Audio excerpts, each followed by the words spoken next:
हाय दोस्तों, नमस्ते दोस्तों। आप सबको हिस्ट्री गाइड चैनल में फिर से स्वागत है। यह चैनल नया है, इसलिए मेरा हर गलती को प्लीज़ माफ़ कर देना आप लोग। प्लीज़ सब्सक्राइब माय चैनल और पूरा वीडियो आखिर तक देखना, क्योंकि बहुत मेहनत से मैंने ये वीडियो बनाया हूँ आप सभी के लिए। जो भी हो, आज मैं इकोनॉमिक्स यानी अर्थनीति के बारे में बातचीत करूंगा।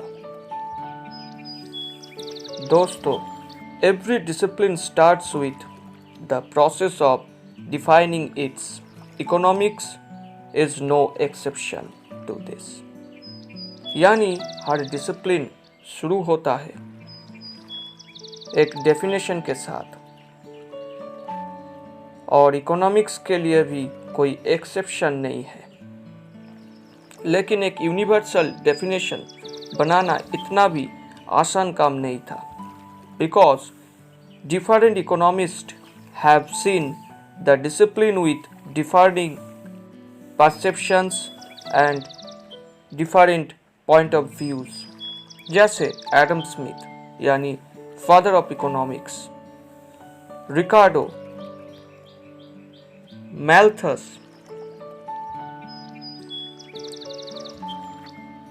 जॉन स्टुअर्ट मिल प्रमुख क्लासिकल इकोनॉमिस्ट ने एक अलग पॉइंट ऑफ व्यू से इकोनॉमिक्स को देखा, और रॉबर्ट लूकस, थॉमस सर्चिन प्रमुख न्यू क्लासिकल इकोनॉमिस्टों ने एक अलग पॉइंट ऑफ व्यू से इकोनॉमिक्स को देखा। फिर भी इकोनॉमिक्स का एक यूनिवर्सल डेफिनेशन बना है। वो डेफिनेशन है, economics is a study of how goods and services are produced, distributed and consumed, as resources are always in short supply। यानी इस धरती में जो संपद है यानी रिसोर्सेस है वो बहुत ही कम है और उपभोक्ता ज्यादा है। The British economist Lionel, not Messi, Robbins in 1935 described the discipline as the science at scarcity। यानी अर्थनीति यानी इकोनॉमिक्स एक अध्ययन है, एक डिसिप्लिन है जिसमें गुड्स और सर्विस के उत्पादन, बंटन और कंजम्पशन के बारे में अध्ययन करा जाता है। और यहाँ पर ये भी याद रखना होगा, दुनिया में जो रिसोर्सेस है उसका सप्लाई बहुत कम है। आप लोगों के बीच और एक कंफ्यूजन है, what is economics and what is economy. तो पहले आसान भाषा में समझ लीजिए आप सभी। Economics is a study and A theoretical discipline, और इकोनॉमी जो है वो एक स्पेसिफिक भूखंड के एक अर्थव्यवस्था है। यानी economics is a discipline studying economy behaviour of human things, theories of market, employment, etc. और economy is economics at play in a certain region like Indian economy, Russian economy, etc.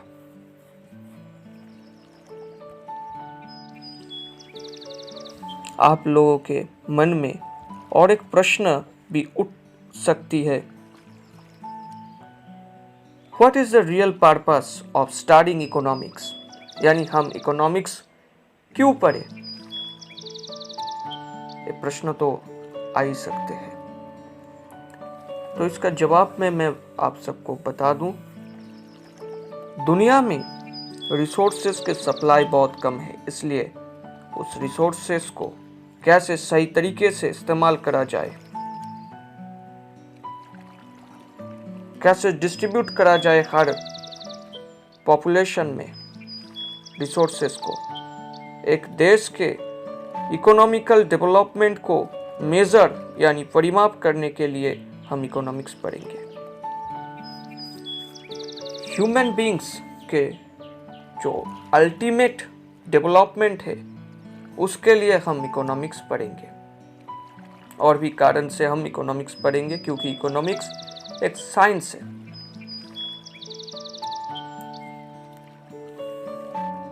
अब economics के बारे में जानने के लिए 3 प्रश्न की जानकारी होना बहुत ही जरूरी है। वो 3 प्रश्न है, What type of goods or services are produced?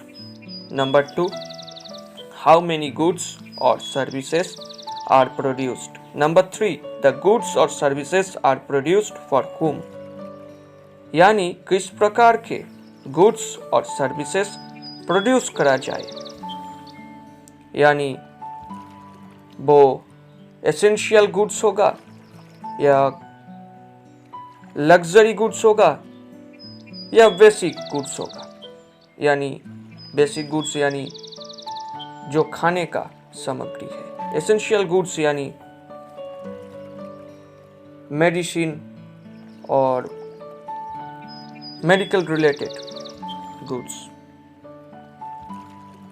Luxury goods AC, fridge यानी रेफ्रिजरेटर एक्सेट्रा। और क्या परिमाण में,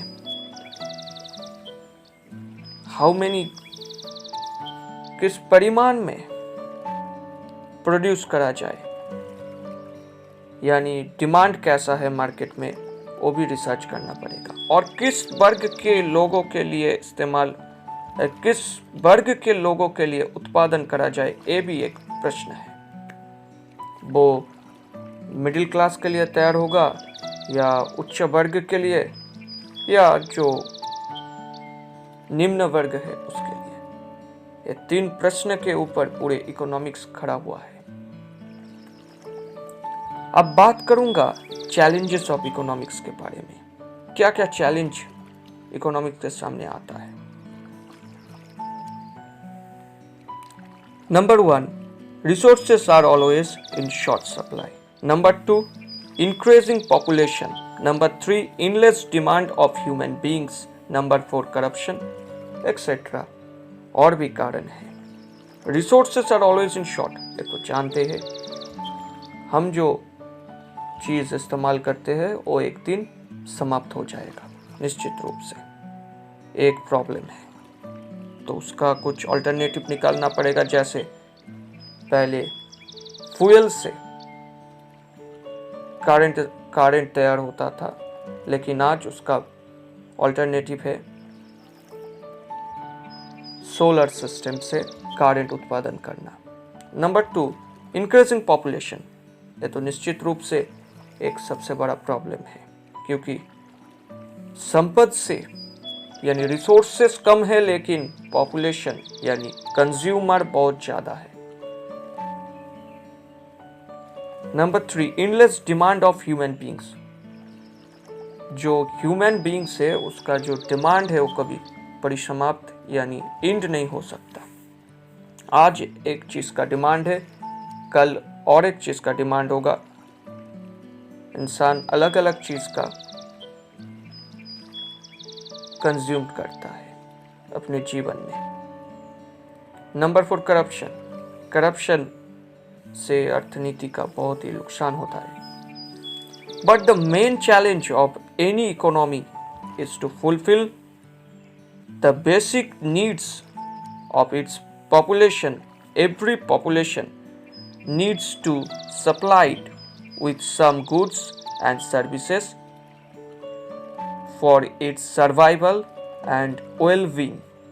यानी हर देश के जो जनगण को सरवाइव करने के लिए कुछ बेसिक नीड्स के जरूरत होता है, जैसे फूड्स, शेल्टर्स, एडुकेशन, क्लोथ यानी पोशाक, हेल्थ, एडुकेशन। ये बेसिक नीड्स पॉपुलेशन को देना भी सरकार के लिए कभी कभी एक बड़ा चैलेंज हो जाता है। एक बड़े से चैलेंज के सामना करना पड़ता है अर्थव्यवस्था को।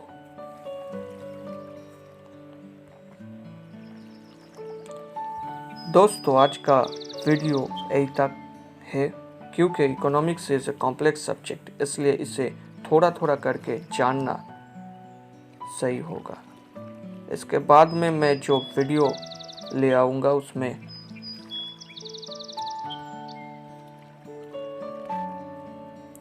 डिस्ट्रीब्यूशन सिस्टम के बारे में मैं बात करूँगा, डिस्ट्रीब्यूशन मॉडल के बारे में, जैसे state distribution, market distribution, state market distribution के बारे में मैं बात करूँगा, और टाइप ऑफ इकोनॉमी के बारे में भी बात करूँगा अगले वीडियो में, जैसे कैपिटलिस्ट, सोशलिस्ट एंड मिक्स्ड।